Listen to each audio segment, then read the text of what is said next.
Imagine a major European city, plunged into darkness, its industries grinding to a halt.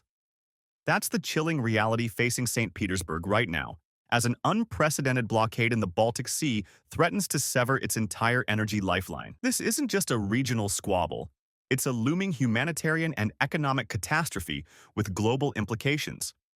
So, what exactly set this crisis in motion?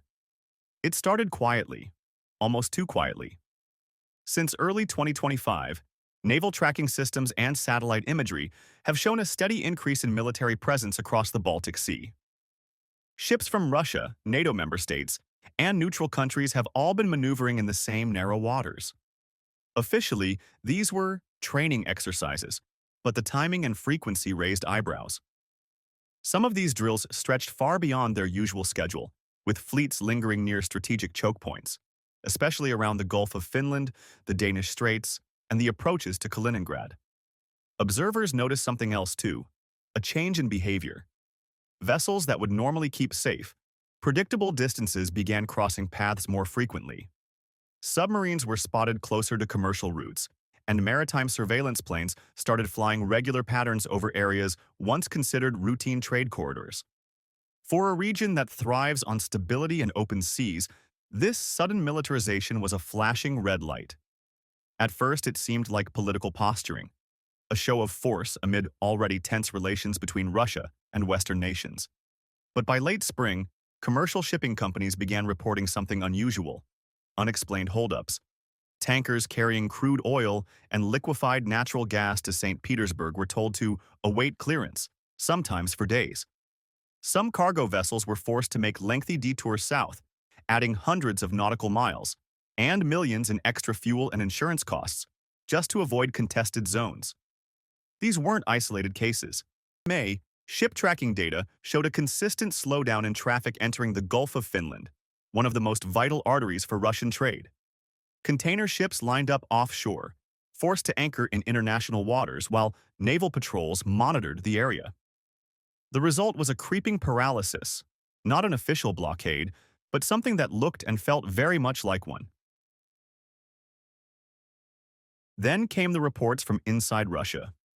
Local media in St. Petersburg started mentioning temporary technical issues at key energy terminals along the coast, vague phrases that did little to reassure the public.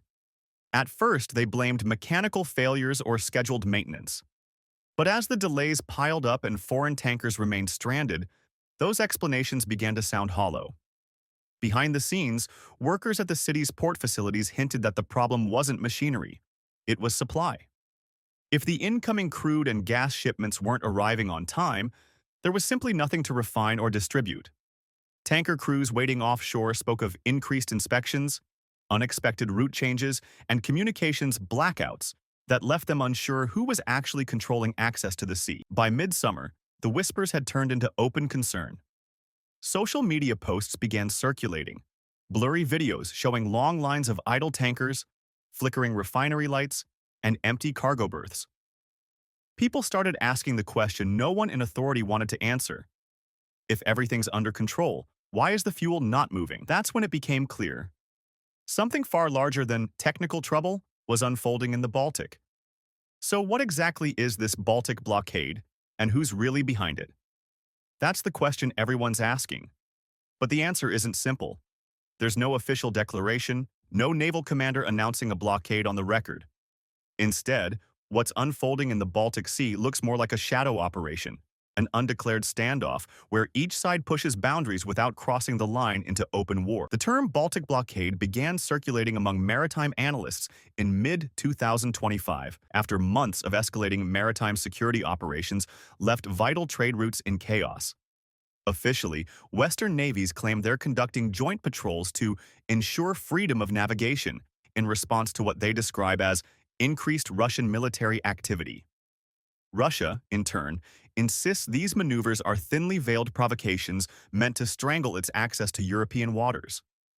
Caught between these two narratives is a network of shipping lanes that handle billions of dollars in trade, and St. Petersburg sits right at the center of it all. The city relies heavily on the Baltic Sea for its energy imports and exports. Nearly three-quarters of its oil, gas, and coal shipments travel through these waters before reaching processing hubs and power plants around the city. The Ust-Luga port complex and the Primorsk oil terminal, both southwest of St. Petersburg, handle a massive share of this flow. Together, they move over 100 million tons of crude oil and petroleum products each year. But with naval vessels patrolling the very routes these tankers depend on, that lifeline is now fragile and shrinking by the day. Satellite maps now show a tightening pattern of activity around the Gulf of Finland, one of the Baltic's most important yet narrowest waterways. Every vessel entering the area must pass through checkpoints increasingly monitored by foreign ships. The Danish Straits, which connect the Baltic to the North Sea, have effectively become a choke point where random inspections delay tankers for days. Each inspection might seem minor in isolation, but together they've turned the entire region into a slow-moving bottleneck. Even the undersea infrastructure isn't immune. Pipelines like Nord Stream may no longer be fully operational, but auxiliary lines and underwater cables still run through contested waters. Any hint of maintenance or interference there sends shockwaves through energy markets. Insurance companies are now classifying parts of the Baltic as high risk, driving up shipping costs and discouraging smaller operators from entering altogether. And while officials avoid the word blockade, the results speak for themselves. Oil reserves in St. Petersburg are reportedly running below safe levels.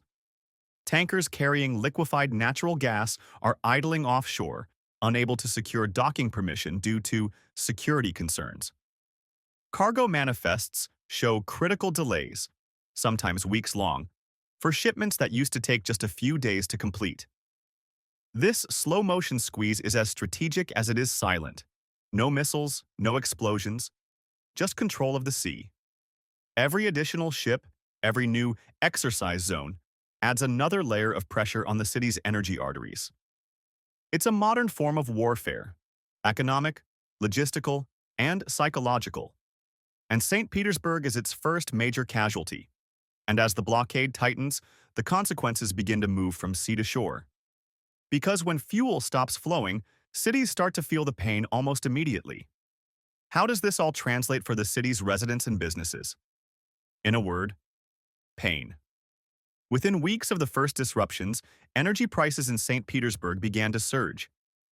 Gasoline costs spiked, heating bills tripled in some districts, and rolling blackouts became an uncomfortable new normal. Local authorities tried to downplay the shortages, calling them temporary fluctuations, but the signs are impossible to ignore. Factories that once operated 24/7 have cut shifts or shut down entirely, unable to afford the soaring fuel costs. Public transport systems are scaling back, and small shops are struggling to keep lights and heaters running. Even bakeries, the heartbeat of local neighborhoods, are reporting rationed gas supplies that threaten their daily production. And it's not just about business. Ordinary families are starting to feel the chill, literally. As temperatures drop, the city's dependence on imported energy becomes brutally clear. Apartment blocks are running on reduced heating schedules, and residents are hoarding fuel where they can. It's a tense, uncertain atmosphere where everyone's asking the same question: how long before the power runs out? But could this crisis stop at St. Petersburg's borders? Not likely. Wait a second. If you are new to this channel and you like what you see and hear, please subscribe, like, and join the conversation below. If you're not convinced yet, subscribe and tell us how we can earn that click. We're all about getting better together. Let's move on. The Baltic Sea has always been Europe's shared artery for trade and energy, and when one artery clogs, the whole system suffers. Neighboring countries like Finland, Estonia, and Latvia are already reporting shipping slowdowns, and energy traders across the region are bracing for shortages and price spikes. The ripple effect is spreading fast. Nordic grids, which rely on energy exchanges across borders, are facing strain as Russian supply dwindles. Fuel-dependent industries in Eastern Europe are beginning to scale back production.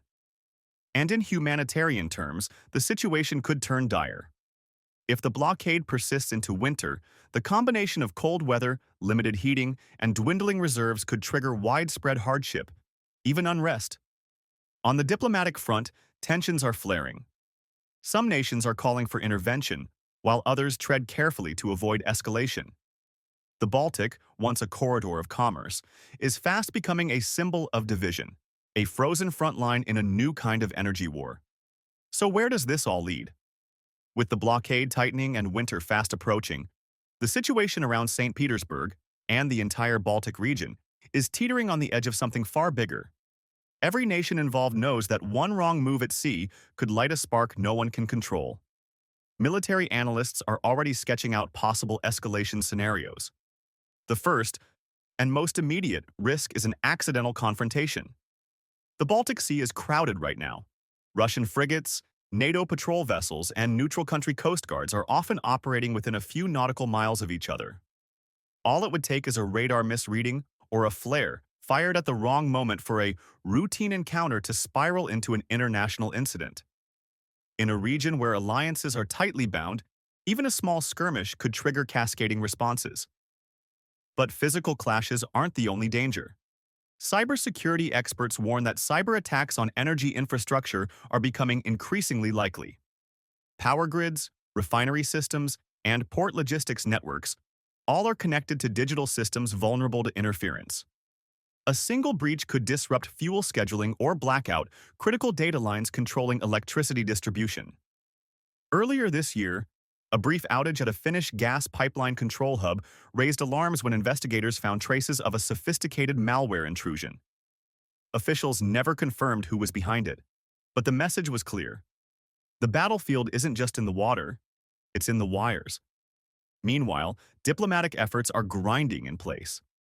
Several emergency talks have been held in Brussels and Geneva, with representatives from Russia, the EU, and the Nordic countries trying to de-escalate the situation. But each side comes to the table with red lines. Russia demands unimpeded access to its maritime trade routes, calling the inspections illegal and politically motivated. Western states insist the patrols are justified responses to unusual military movements and can't be withdrawn until stability is restored. Behind the diplomatic language lies a simple truth. Neither side wants to back down first. Economic channels aren't faring much better. Attempts by neutral players, like Switzerland and Austria, to broker energy-sharing agreements have stalled. Sanctions already in place against Russian exports make negotiations even trickier.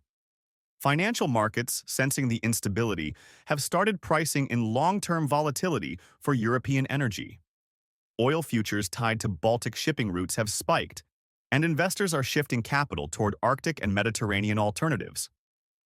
Inside St. Petersburg, the mood is growing restless. Reports suggest local officials are discussing rationing plans for electricity and heating fuel if imports don't stabilize soon. The city's industries, from steel plants to shipyards, are quietly reducing output to stretch limited resources.